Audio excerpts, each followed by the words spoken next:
ಕಡ್ಡಿ ಇಟ್ಟು ಮತ್ತೆ ನಿಧಾನಕ್ಕೆ ಇದನ್ನು ಈ ಥರ ನೋಡಿ. ಹಾಯ್ ಎಲ್ಲರಿಗೂ, ನೋಡಿ ಇವತ್ತು ಕೈಯಲ್ಲಿ ಬೋಟಿ ಉಂಟು. ಇದನ್ನ ಕ್ಲೀನ್ ಮಾಡುವ ವಿಡಿಯೋವನ್ನ ನಿಮ್ ಜೊತೆ ನಾನು ಶೇರ್ ಮಾಡ್ತೀನಿ. ಹೇಗೆ ಇದನ್ನ ಸುಲಭದಲ್ಲಿ ನಾವು ಮನೆಯಲ್ಲೇ ಕ್ಲೀನ್ ಮಾಡ್ಬೋದು ಅಂತ. ತುಂಬಾ ಜನ ಬೋಟಿ ಮಾಡುದಿಲ್ಲ, ಯಾಕಂದ್ರೆ ಕ್ಲೀನ್ ಮಾಡ್ಲಿಕ್ಕೆ ತುಂಬಾ ಕಷ್ಟ ಉಂಟು ಅಂತ ಹೇಳಿ ಮಾಡುದಿಲ್ಲ. ಹಾಗೆ ಇವತ್ತು ನಾನು ಕಂಪ್ಲೀಟ್ ಪ್ರೊಸೀಜರ್ ಯಾವ ರೀತಿ ನಾವು ಕ್ಲೀನ್ ಮಾಡೋದು ಅಂತ ನಾನು ಹೇಳಿಕೊಡ್ತೇನೆ. ಬನ್ನಿ ವಿಡಿಯೋವನ್ನ ಸ್ಟಾರ್ಟ್ ಮಾಡುವ. ಅದಕ್ಕಿಂತ ಮುಂಚೆ ನನ್ನ ವಿಡಿಯೋಸ್, ನನ್ನ ರೆಸಿಪೀಸ್ ಎಲ್ಲ ನಿಮ್ಗೆ ಇಷ್ಟ ಆಗ್ತಾ ಇದೆ, ವಿಡಿಯೋಗೊಂದು ಲೈಕ್ ಕೊಡಿ, ವಿಡಿಯೋವನ್ನ ಶೇರ್ ಮಾಡಿ. ನೋಡಿ, ಇದನ್ನ ಕ್ಲೀನ್ ಮಾಡಬೇಕು. ಇದು ಕರುಳು. ಓಕೆ, ಇದನ್ನೆಲ್ಲ ನೀಟಾಗಿ ಕ್ಲೀನ್ ಮಾಡಬೇಕು. ನೋಡಿ, ಬಿಸಿ ನೀರು ಉಂಟು ಇಲ್ಲಿ. ಬಿಸಿ ನೀರಿಗೆ ಹಾಕ್ತಾ ಇದ್ದೀನಿ, ಇದನ್ನು ಕರುಳನ್ನು ಹಾಕ್ತಾ ಇದ್ದೀನಿ. ಇದು ಹಾಕಿ ಒಂದು 5 ನಿಮಿಷ ಇಟ್ಟು ಮತ್ತೆ ತೆಗೆದು ಮತ್ತೆ ಇದನ್ನು ಬೇಗ ಬೇಗ ಕ್ಲೀನ್ ಮಾಡಬೇಕು.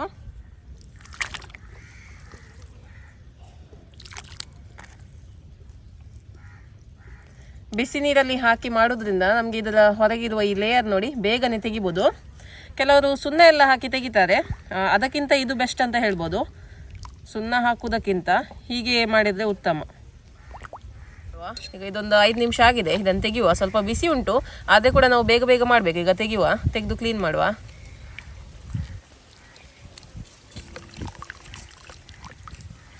ನೋಡಿ, ಬೇಗ ಬೇಗ ಈ ಥರ ಕ್ಲೀನ್ ಮಾಡಬೇಕು.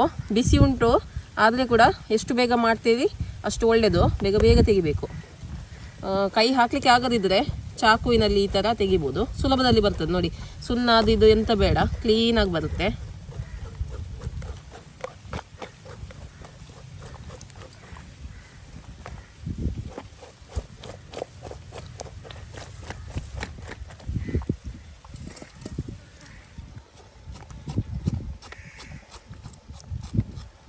ನೋಡಿ, ಹೊರಗೆಯಿಂದ ಕ್ಲೀನ್ ಮಾಡಿ ಆಯಿತು. ನೋಡಿ ಎಷ್ಟು ವೈಟ್ ಆಗಿದೆ ಅಂತ. ಒಳ್ಳೆ ರೀತಿಯಲ್ಲಿ ಕ್ಲೀನ್ ಆಯಿತು ನೋಡಿ, ಬಿಸಿ ನೀರಲ್ಲಿ ಹಾಕಿ. ಹಾಗೆ ಇದನ್ನು ಉಲ್ಟಾ ಮಾಡಿ ಕೂಡ ಕ್ಲೀನ್ ಮಾಡುವ. ನೋಡಿ, ಒಳಗೆ ಸೈಡಲ್ಲಿ ಹೀಗೇ ಕೈಯಲ್ಲೇ ಕ್ಲೀನ್ ಮಾಡ್ಬೋದು. ಒಳ್ಳೆ ರೀತಿಯಲ್ಲಿ ಇದನ್ನು ಕ್ಲೀನ್ ಮಾಡ್ಕೊಳ್ಳಿ.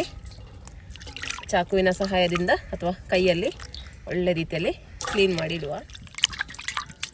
ನೋಡಿ, ಒಳ್ಳೆ ರೀತಿಯಲ್ಲಿ ಕ್ಲೀನ್ ಆಯಿತು, ಹೊರಗೆಯಿಂದ ಹಾಗೂ ಒಳಗಡೆಯಿಂದ.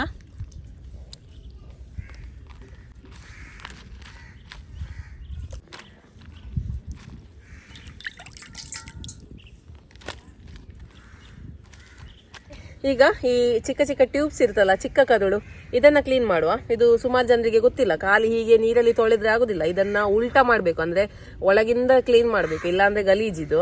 ಹಾಗೆ ಅದನ್ನ ಕ್ಲೀನ್ ಮಾಡೋದು ಹೇಗೆ ಅಂತ ತೋರಿಸ್ತೇನೆ ಈಗ. ನೋಡಿ ನೋಡಿ, ಒಂದು ಕಡ್ಡಿ ತಕೊಳ್ಳಿ. ಕಡ್ಡಿಯನ್ನ ಇದರೊಳಗೆ ಹಾಕಿ ಅದನ್ನು ಉಲ್ಟಾ ಮಾಡಬೇಕು. ಹೇಗೆ ಅಂತ ನೋಡಿ, ಕ್ಲೋಸಪ್ ಅಲ್ಲಿ ನೋಡಿ. ಈಗ ನೋಡಿ, ಇದು ಇಟ್ಸುಡಿ ಕಡ್ಡಿ. ಸೀದಾ ಒಳಗೆ ಹಾಕಬೇಡಿ, ಇದರ ಒಳಗೆ ಹಾಕಬೇಡಿ. ನೋಡಿ, ಇದನ್ನು ಒಳಗೆ ಕೊಂಡೋಗ್ಬೇಕು. ಉಲ್ಟಾ ಮಾಡಬೇಕಲ್ಲ, ಹಾಗೆ ಕರೆಕ್ಟಾಗಿ ನೋಡಿ. ಹೀಗೆ ಒಳಗೆ ಹಾಕಬೇಡಿ, ಕ್ಲೀನ್ ಆಗೋದಿಲ್ಲ. ಉಲ್ಟಾ ಆಗಬೇಕಲ್ಲ. ಇದರ ಮೇಲೆ ಹೀಗೆ ಕಡ್ಡಿ ಇಟ್ಟು ಮತ್ತೆ ನಿಧಾನಕ್ಕೆ ಇದನ್ನು ಈ ಥರ ನೋಡಿ ಒಳಗೆ ಈ ಥರ ಪುಷ್ ಮಾಡಬೇಕು. ನಿಧಾನಕ್ಕೆ ಮಾಡ್ಕೊಳ್ಳಿ. ಓಕೆ, ತುಂಬ ಸುಲಭದಲ್ಲಿ ಇದನ್ನು ಈ ಥರ ಪಲ್ಟಿ ಮಾಡ್ಬೋದು ನಾವು.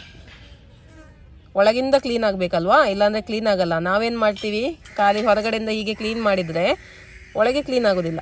ನೋಡಿ, ಈ ಥರ ಮಾಡಿದರೆ ತುಂಬ ಸುಲಭದಲ್ಲಿ ಕ್ಲೀನ್ ಮಾಡ್ಬೋದು. ತುಂಬ ಸುಲಭದಲ್ಲಿ ಬೋಟಿಯನ್ನು ಕ್ಲೀನ್ ಮಾಡ್ಬೋದು. ನೋಡಿ, ವೇಸ್ಟ್ ಎಲ್ಲ ಹೊರಗೆ ಬರ್ತಾ ಉಂಟು. ಇದನ್ನು ಜಸ್ಟ್ ಬೇರೆ ಇದಕ್ಕೆ ಹಾಕುವ. ನೋಡಿ ನೋಡಿ, ಒಳಗಡೆ ಎಷ್ಟು ಗಲೀಜಿತ್ತು ನೋಡಿ, ಕಾಣಿಸ್ತಾ ಇದೆ ಅಲ್ವಾ.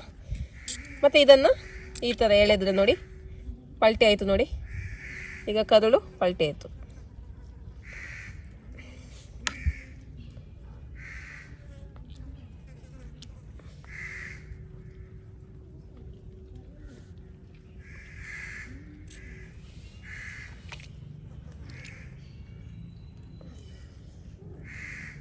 ನೋಡಿ ಎಷ್ಟು ಚೆನ್ನಾಗಿ ಇದನ್ನು ನಾನು ಪಲ್ಟಿ ಮಾಡಿದೆ ಅಂತ. ಇನ್ನು ಈ ಕಡ್ಡಿಯನ್ನು ಈ ಥರ ತೆಗೆದು ಒಳಗಡೆಯಿಂದ ಕ್ಲೀನ್ ಮಾಡಿದರೆ ಆಯಿತು ನೀರಲ್ಲಿ. ಓಕೆ,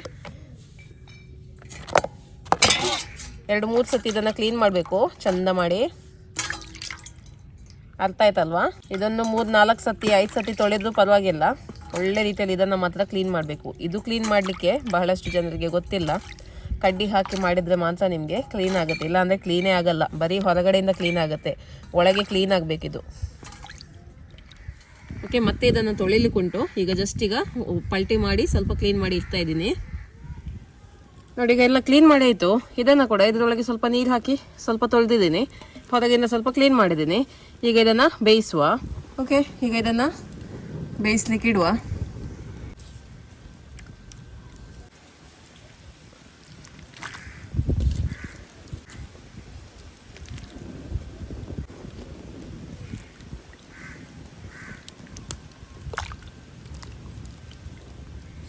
ಸ್ವಲ್ಪ ಉಪ್ಪು ಹಾಕ್ತಾ ಇದ್ದೀನಿ, ಸ್ವಲ್ಪ ಅರಿಶಿಣದ ಪುಡಿಯನ್ನು ಹಾಕ್ತಾ ಇದ್ದೀನಿ. ಒಳ್ಳೆ ರೀತಿಯಲ್ಲಿ ಇದನ್ನು ಬೇಯಿಸುವ. ಸುಮಾರು 30 ನಿಮಿಷದಿಂದ ಸುಮಾರು 30-45 ನಿಮಿಷ ಬೇಕಿದು ಒಳ್ಳೆ ರೀತಿಯಲ್ಲಿ ಬೇಯಲಿಕ್ಕೆ. ಓಕೆ, ಮುಚ್ಚಳವನ್ನು ಮುಚ್ಚಿ ಬೇಯಿಸುವ.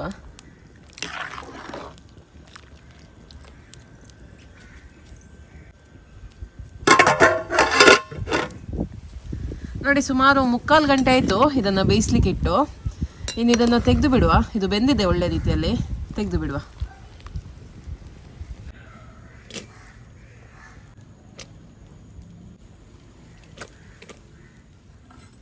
ಓಕೆ, ಈಗ ಇದನ್ನು ಕಟ್ ಮಾಡುವ. ನೋಡಿ, ಬೇಯಿಸಿ ಕಟ್ ಮಾಡಿದರೆ ತುಂಬ ಸುಲಭದಲ್ಲಿ ಕಟ್ ಆಗ್ತದೆ.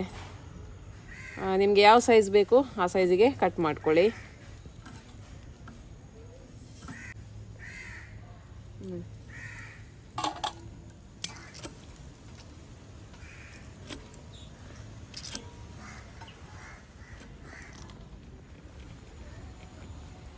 ಲಿವರ್ ಕೂಡ ನಾನು ಹಾಕ್ತಾ ಇದ್ದೀನಿ. ಲಿವರ್ ಕೂಡ ಹಾಕಬೇಕು. ಖಾಲಿ ಕರಳು ಹಾಕಿದರೆ ಅಷ್ಟೊಂದು ಟೇಸ್ಟ್ ಬರಲ್ಲ, ಲಿವರ್ ಕೂಡ ಹಾಕಬೇಕು. ನೋಡಿ, ಕಟಿಂಗ್ ಮಾಡಿ ಆಯಿತು. ಈಗ ಒಂದು 2-3 ಸತಿ ಇದನ್ನು ತೊಳಿಬೇಕು ಒಳ್ಳೆ ಮಾಡಿ.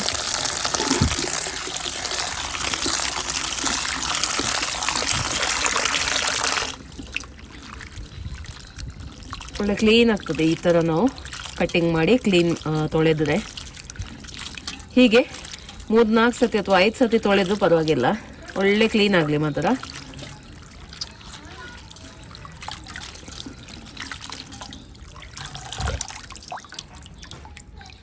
ಓಕೆ, ನೋಡಿದ್ರಲ್ಲ ಯಾವ ರೀತಿ ಬೋಟಿಯನ್ನು ಕ್ಲೀನ್ ಮಾಡ್ಬೋದು ಅಂತ. ಮನೆಯಲ್ಲೇ ಎಷ್ಟೊಂದು ಸುಲಭದಲ್ಲಿ ಮಾಡ್ಬೋದಲ್ಲ. ಓಕೆ ನೋಡಿ, ಈಗ ಬೋಟಿ ಕ್ಲೀನ್ ಮಾಡಿ ಆಯಿತು. ಈಗ ನೆಕ್ಸ್ಟ್ ಇದರದೊಂದು ಒಳ್ಳೆಯ ಪೆಪ್ಪರ್ ಡ್ರೈ ರೆಸಿಪಿನ ನಿಮ್ಮ ಜೊತೆ ಶೇರ್ ಮಾಡ್ತೀನಿ. ಸೊ ಅದನ್ನು ನಾನು ಮುಂದಿನ ವಿಡಿಯೋದಲ್ಲಿ ಶೇರ್ ಮಾಡ್ತೀನಿ. ಓಕೆ, ಇವತ್ತಿನ ಈ ಬೋಟಿ ಕ್ಲೀನಿಂಗ್ ರೆಸಿಪಿ ನಿಮ್ಗೆ ಇಷ್ಟ ಆಯ್ತಲ್ವಾ? ಹಾಗಾದ್ರೆ ವಿಡಿಯೋಗೊಂದು ಲೈಕ್ ಕೊಡೋದನ್ನ ಮರಿಬೇಡಿ. ಹಾಗೆ ವಿಡಿಯೋನ ಫ್ರೆಂಡ್ಸ್ ಜೊತೆ, ಫ್ಯಾಮಿಲಿ ಜೊತೆ ಎಲ್ಲ ಶೇರ್ ಮಾಡಿ. ಓಕೆ, ಇನ್ನು ಮುಂದಿನ ವಿಡಿಯೋದಲ್ಲಿ ಸಿಗ್ತೀನಿ ಬೋಟಿ ಪೆಪ್ಪರ್ ಡ್ರೈ ಮಾಡುವ. ಓಕೆ, ಬಾಯ್.